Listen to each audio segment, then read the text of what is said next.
ಈ 3 ಸೋಂಕುಗಳು HIV ಸೋಂಕು ಹೇಗೆ ಹರಡುತ್ತೆ ಅದೇ ಥರ ಹರಡುತ್ತೆ. ಅಂದರೆ ದಕ್ಷಿಣ ಕನ್ನಡ ಜಿಲ್ಲೆಯ ಕೆಲವು ಕಡೆ ಜಾಂಡಿಸ್ ಪ್ರಕರಣಗಳು ವರದಿಯಾಗುತ್ತಿದ್ದು, ಇದನ್ನು ಆರೋಗ್ಯ ಇಲಾಖೆ ಗಂಭೀರವಾಗಿ ಪರಿಗಣಿಸಿದೆ.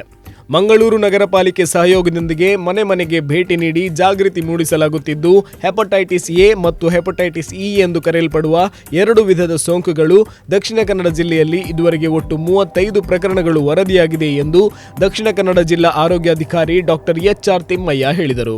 ಜುಲೈ 9ರ ಗುರುವಾರದಂದು ಸುದ್ದಿಗಾರರ ಜೊತೆ ಮಾತನಾಡಿದ ಅವರು, ಸುರಕ್ಷಿತ ಕುಡಿಯುವ ನೀರು, ಉತ್ತಮ ನೈರ್ಮಲ್ಯ, ವೈಯಕ್ತಿಕ ಸ್ವಚ್ಛತೆ, ವಿಶೇಷವಾಗಿ ಕೈ ತೊಳೆಯುವುದು ಹಾಗೂ ಸ್ವಚ್ಛತಾ ಕ್ರಮಗಳನ್ನು ಪಾಲಿಸುವ ಮೂಲಕ ಈ 2 ವಿಧದ ಸೋಂಕುಗಳನ್ನು ಪರಿಣಾಮಕಾರಿಯಾಗಿ ತಡೆಗಟ್ಟಬಹುದಾಗಿದೆ. ಸಾಮಾನ್ಯವಾಗಿ 2 ರಿಂದ 6 ವಾರದೊಳಗೆ ಗುಣಮುಖವಾಗುವ ಸೋಂಕು ಇದಾಗಿದ್ದು, ಸೋಂಕು ಕಂಡು ಬಂದ ತಕ್ಷಣ ವೈದ್ಯರನ್ನು ಸಂಪರ್ಕಿಸಿ ಎಂದು ಹೇಳಿದರು. ಇನ್ನು ಸುದ್ದಿಗೋಷ್ಠಿಯಲ್ಲಿ ಹಿರಿಯ ವೈದ್ಯ ನವೀನ್ ಚಂದ್ರ ಕುಲಾಲ್ ಅವರು ಉಪಸ್ಥಿತರಿದ್ದರು. ಭಾಗಗಳಲ್ಲಿ ಅರಿಶಿನ ಕಾಮಾಲೆ ಅಥವಾ ಜಾಂಡೀಸ್ ಪ್ರಕರಣಗಳು ಅಲ್ಲಲ್ಲಿ ತೀರಾ ವ್ಯಾಪಕವಾಗಿ ಅಲ್ಲದಿದ್ದರೂ ಕೂಡ ಅಲ್ಲಲ್ಲಿ ಒಂದೊಂದು ಪ್ರಕರಣ ವರದಿಯಾಗ್ತಿದ್ದು, ಇದನ್ನು ನಾವು ಗಂಭೀರವಾಗಿ ಪರಿಗಣಿಸಿ ಮಾನ್ಯ ಸಚಿವರು ಕೂಡ 5ನೇ ತಾರೀಕು ವಿಪತ್ತು ನಿರ್ವಹಣಾ ಸಭೆಯಲ್ಲಿ ಕೂಡ ಸೂಚನೆಯನ್ನು ನೀಡಿದ್ದಂತೆ ನಮ್ಮ ಇಡೀ ತಂಡ ಹಾಗೂ ಮಹಾನಗರ ಪಾಲಿಕೆಯ ಸಹಯೋಗದೊಂದಿಗೆ ಮನೆ ಮನೆ ಭೇಟಿಯನ್ನು ನಾವು ಮಾಡ್ತಾ ಇದ್ದೀವಿ. ಸೊ ಇಲ್ಲಿಯವರೆಗೆ ಹೆಪಟೈಟಿಸ್ ಎ ಮತ್ತು ಹೆಪಟೈಟಿಸ್ ಇ ಈ 2 ವಿಧದ ಸೋಂಕುಗಳು ಒಟ್ಟು ಇದುವರೆಗೆ 35 ಪ್ರಕರಣಗಳು ವರದಿ. ಇದರಲ್ಲಿ 24 ಮಂಗಳೂರು ಮಹಾನಗರದಲ್ಲಿ, ಬಂಟ್ವಾಳದಲ್ಲಿ 4 ಹಾಗೂ ಬೆಳ್ತಂಗಡಿಯಲ್ಲಿ 1. ಸೊ ಮೊದಲನೇದಾಗಿ ಈ ಹೆಪಟೈಟಿಸ್ ಅಂದ್ರೇನು, ಇದರಲ್ಲಿ ಎಷ್ಟು ವಿಧಗಳಿದೆ, ಹೇಗೆ ಹರಡುತ್ತೆ ಅಂತೇಳಿ ಫಸ್ಟ್ ನಾವು ಒಂದು 2 ಮಾತುಗಳು ತಿಳ್ಕೊಳ್ಳೋದಾದರೆ, ಹೆಪಟೈಟಿಸಲ್ಲಿ 5 ವಿಧ ಇದೆ. Hepatitis A, B, C, D ಮತ್ತು ಇ. ಈ ಎ ಮತ್ತು ಇ ಏನಿದೆ ಉಪವಿಧಗಳಿದ್ದಾವೆ, ಇವು ಕಲುಷಿತ ಆಹಾರ, ನೀರು ಇಂದ ಹರಡುವಂಥ ಕಾಯಿಲೆಗಳಾಗಿದ್ದು, ನಾವು ತಿನ್ನುವ ಆಹಾರ ಆಗಿರ್ಬೋದು, ನೀರಾಗಿರ್ಬೋದು ಅಥವಾ ಪಾನೀಯಗಳಾಗಿರ್ಬೋದು, ಇನ್ನಿತರೆ ವಸ್ತುಗಳು ಸೋಂಕಿತ ರೋಗಿಯ ಮಲದ ಮೂಲಕ ಅದೇನಾದರೂ ಆಹಾರ ಪದಾರ್ಥದಲ್ಲಿ ಕಲುಷಿತ ಆದರೆ ಅದನ್ನು ಆರೋಗ್ಯವಂತ ಸೇವಿಸಿದರೆ ಬರುವಂತಹ ಕಾಯಿಲೆಗಳಿವು. ಇದು ನೀರಿನಿಂದ ಮತ್ತು ಆಹಾರದಿಂದ, ಕಲುಷಿತ ನೀರು ಮತ್ತು ಆಹಾರದಿಂದ ಹರಡುವಂಥ 2 ಕಾಯಿಲೆಗಳಾಗಿರುತ್ತೆ. ಇನ್ನು ಬಿ, ಸಿ, ಡಿ ಏನಿದ್ದಾವೆ ಇವು ಆಹಾರದಿಂದ ಹರಡುವಂಥವದ್ದಲ್ಲ.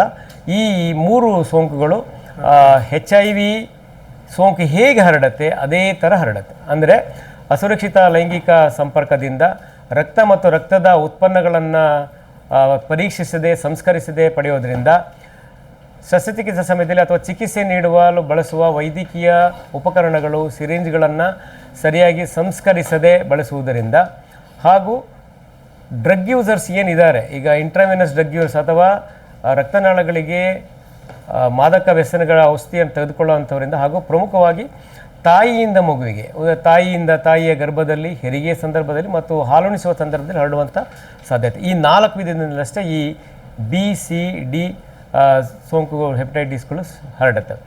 ಸೊ ಇಷ್ಟನ್ನು ತಿಳ್ಕೊಂಡ ನಂತರ ಎ ಮತ್ತು ಇ ಇವು ಸಾಮಾನ್ಯವಾಗಿ ಸೌಮ್ಯ ಸ್ವರೂಪದ ಸೋಂಕುಗಳಾಗಿದ್ದು, ಇದನ್ನು ನಾವು ನಮ್ಮ ಇದರಲ್ಲಿ ಸೆಲ್ಫ್ ಲಿಮಿಟಿಂಗ್ ಅಂತ ಹೇಳ್ತೀವಿ. ಸೋಂಕು ಆದ ನಂತರ ಇದು ಇನ್ಕ್ಯುಬೇಷನ್ ಪೀರಿಯಡ್ ಅಂತ ಹೇಳ್ತೀವಿ, ಅಂದರೆ ಹುದುಗುವಿಕೆಯ ಕಾಲ ಅಂತ ಹೇಳ್ತಾರೆ ಕನ್ನಡದಲ್ಲಿ.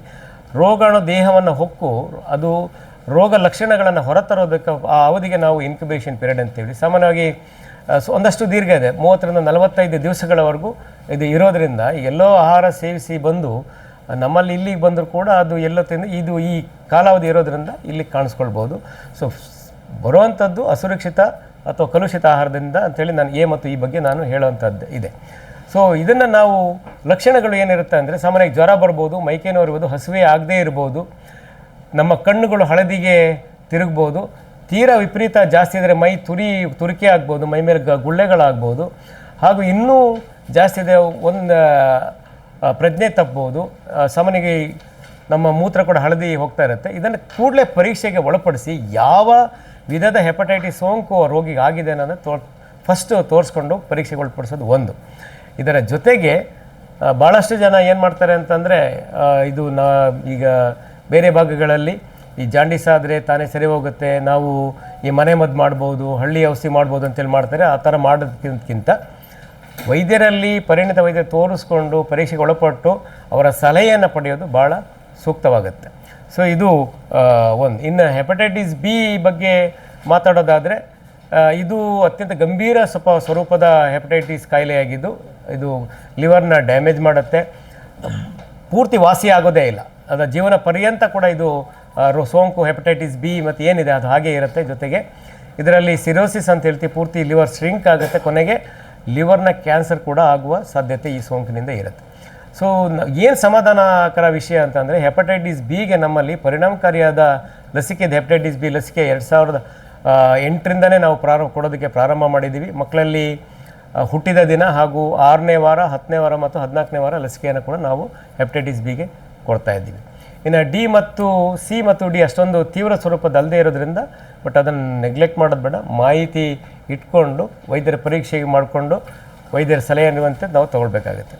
ಇಲ್ಲಿ ನಾವು ಹೇಳೋದಕ್ಕೆ ಹೊರಟಿರೋ ಪ್ರಮುಖ ವಿಷಯ ಏನಪ್ಪ ಅಂತಂದರೆ ಪ್ರಿವೆಂಟಿವ್ ಮೆಷರ್ಸ್ ಏನಿದೆ ಅಂತಂದರೆ, ಸಾಮಾನ್ಯವಾಗಿ ಯಾವುದೇ ಸಂದರ್ಭದಲ್ಲೂ ಕೂಡ ಮನೆಯಲ್ಲಿ ಆದರೂ ಕೂಡ ಕಾಯಿಸಿ ಆರಿಸಿ ನೀರನ್ನು ಕುಡಿಯೋದು ಭಾಳ ಸೂಕ್ತ ಮತ್ತು ಒಳ್ಳೆಯದು. ಯಾಕೆ ಅಂತ ಹೇಳಿದ್ರೆ ನಾವು ಸಾಮಾನ್ಯ ಫಿಲ್ಟ್ರಲ್ಲಿ ಇರುತ್ತೆ, ಎಲ್ಲರ ಮನೆ ಫಿಲ್ಟರ್ ಇರುತ್ತೆ, ಫಿಲ್ಟರ್ ನೀರು ಕುಡಿತೀವಿ, ಸಾಕಾಗಲ್ಲ. ಯಾಕೆ ಅಂತಂದರೆ ಮೈಕ್ರೋಬಯಾಲಜಿಕಲಿ ಅದು ಸೇಫ್ ಅಲ್ಲದೆ ಇರ್ಬೋದು. ಆ ದೃಷ್ಟಿಯಿಂದ ಕುದಿಸಿ ಆರಿಸಿ ನೀರು ಕುಡಿಯೋದ್ರಿಂದ ತುಂಬ ಆರೋಗ್ಯಕ್ಕೆ ಒಳ್ಳೆಯದಾಗತ್ತೆ. ಇನ್ನು ಪಾನೀಯಗಳನ್ನು ನಾವು ಮನೆಯಲ್ಲೇ ಮಾಡ್ಕೊಂಡು ಕುಡಿಯೋದು ಸೂಕ್ತ. ಮಜ್ಜಿಗೆಯನ್ನು ಕೂಡ, ಯಾಕೆ ಅಂತಂದರೆ ಇದು ಬೇಯಿಸಿರೋದಿಲ್ಲ. ಬೇಯಿಸದೆ ಯಾವುದೇ ಆಹಾರ ಪದಾರ್ಥವನ್ನು ನಾವು ಬಳಸಿದ್ರೆ ಕಲುಷಿತ ಆಗಿದೆಯಲ್ಲೋ ಗೊತ್ತಿರಲ್ಲ. ಅದೇ ನಾವು ಬೇಯಿಸಿರೋ ಆಹಾರ ಪದಾರ್ಥ ನಾವು ತೊಗೊಂಡ್ರೆ ನಮಗೆ ಖಾತ್ರಿ ಇರುತ್ತೆ ಬೇಯಿಸಿರೋ ರೋಗಾಣುಗಳು ಸತ್ತಿರ್ತವೆ. ಸೊ ಈ ದೃಷ್ಟಿಯಿಂದ ಹೊರಗಡೆ ಹೋದಾಗ ಕೋಸಂಬರಿ ಆಗಲಿ, ಮಜ್ಜಿಗೆ ಆಗಲಿ, ಅಥವಾ ಪಾನೀಯಗಳಾಗಲಿ, ಅಥವಾ ಇನ್ನಿತರ ಯಾವುದೇ ಬೇಯಿಸದೇ ಇರೋ ವಸ್ತುಗಳನ್ನು ನಾವು ಆದಷ್ಟು ಅವಾಯ್ಡ್ ಮಾಡೋದು ಒಳ್ಳೆಯದು, ಪ್ರೋಗ್ರಾಮ್ಗಳೇ ಅಥವಾ ಫಂಕ್ಷನ್ಗಳಿಗೆ ಹೋದಾಗ. ಇನ್ನು ಇದಕ್ಕಿಂತ ಹೆಚ್ಚಾಗಿ ನಾವು ಕೈ ತೊಳೆಯೋದು ಬಹಳ ಮುಖ್ಯ. ಈ ಯಾವುದೇ ಸೋಂಕು, ಇದು ವಿಶೇಷವಾಗಿ ಆಹಾರದಿಂದ ಹರಡುವಂಥ ಸೋಂಕು ಏನಿದೆ, ಕೈ ತೊಳೆಯೋದು ವಿಶೇಷವಾಗಿ ಊಟ ಮಾಡುವ ಮೊದಲು ಸಾಬೂನಿನಿಂದನೇ ಕೈ ತೊಳೆದು ಮಾಡಬೇಕು. ಉಗುರುಗಳನ್ನು ನಿಯಮಿತವಾಗಿ ಕಟ್ ಮಾಡಿಕೊಳ್ಬೇಕು. ಹಾಗೂ ಶೌಚಾಲಯ ಬಳಸಿದ ನಂತರ, ಶೌಚಕ್ಕೆ ಹೋಗಿ ಬಂದ ನಂತರ ಕಡ್ಡಾಯವಾಗಿ ಸಾಬೂನಿನಿಂದ ಕೈಗಳನ್ನು ತೊಳೆಯೋದು ಅತಿ ಅವಶ್ಯಕ, ಕಡ್ಡಾಯ. ಮತ್ತು ಮಕ್ಕಳಿಗೆ ಕೂಡ ಈ ವಿಷಯವನ್ನು ನಾವು ಹೇಳ್ಕೊಡ್ಬೇಕಾಗತ್ತೆ. ಸೊ ಹೀಗೆ ಮಾಡೋದ್ರಿಂದ ನಾವು ಆದಷ್ಟು ಈ ಸೋಂಕಿನಿಂದ ದೂರ ಇರೋದಕ್ಕೆ ಸಾಧ್ಯ ಆಗುತ್ತೆ. ಸೊ ಈ ನಿಟ್ಟಿನಲ್ಲಿ ನಾವು ನಮ್ಮ ಇಡೀ ಮಂಗಳೂರು ಎಲ್ಲೆಲ್ಲಿ ಅಳಕೆ, ಡೊಂಗರಕೇರಿ ಈ ಪ್ರದೇಶಗಳಲ್ಲಿ ಅಲ್ಲಲ್ಲಿ ಕಾಣಿಸ್ಕೊಂಡಿದೆ. ಎಲ್ಲ ಕಡೆ ಕ್ಲಸ್ಟರ್ಡ್ ಕೇಸಸ್ ಇಲ್ಲ ನಮ್ಮಲ್ಲಿ, ಅಲ್ಲಲ್ಲಿ ಒಂದೊಂದು ಬರ್ತಾ ಇದೆ. ಕಳೆದ ಒಂದು ವಾರದಲ್ಲಿ ಕೇಸಸ್ ಇಳಿಮುಖವಾಗಿದೆ. ಹಾಗಾಗಿ ನಿರಂತರವಾಗಿ ನಾವು ಸರ್ವೇಕ್ಷಣೆಯನ್ನು ಜಾರಿಯಲ್ಲಿಟ್ಟಿದ್ದು, ಏನಾದರೂ ನೇರವಾಗಿ ಸಂಪರ್ಕ ಮಾಡ್ಬೋದ್ರೆ ನಮ್ಮ ದೂರವಾಣಿ ಸಂಖ್ಯೆ ನಾನು ಕೊನೆಯಲ್ಲಿ ಹೇಳ್ತೀನಿ. ದಯವಿಟ್ಟು ಈ ನಮ್ಮ ಸರ್ವೇಕ್ಷಣೆ ಘಟಕಕ್ಕೆ ಅಥವಾ ನನ್ನ ದೂರವಾಣಿ ಸಂಖ್ಯೆಯನ್ನು ಕೊಡ್ತೀನಿ, ತಾವು ಸಂಪರ್ಕವನ್ನು ಮಾಡ್ಬೋದು. ಹೆಪಟೈಟಿಸ್ ಏನಿಲ್ಲ, ಸೌಮ್ಯ ಸ್ವರೂಪದಾಗಿರೋದ್ರಿಂದ ಗಾಬರಿ ಆಗೋದು ಬೇಡ. ಅರಿವನ್ನು ಮೂಡಿಸ್ಕೊಂಡು ಇದ್ರ ಬಗ್ಗೆ ಒಂದಷ್ಟು ಮಾಹಿತಿಯನ್ನು ತಿಳ್ಕೊಂಡು ಇತರರಿಗೆ ಮಾಹಿತಿ ಕೊಟ್ಟರೆ ನಾವು ಸುರಕ್ಷತೆಗಿರ್ಬೋದು ಅಂತ ನಾನು ಹೇಳ್ತೀನಿ.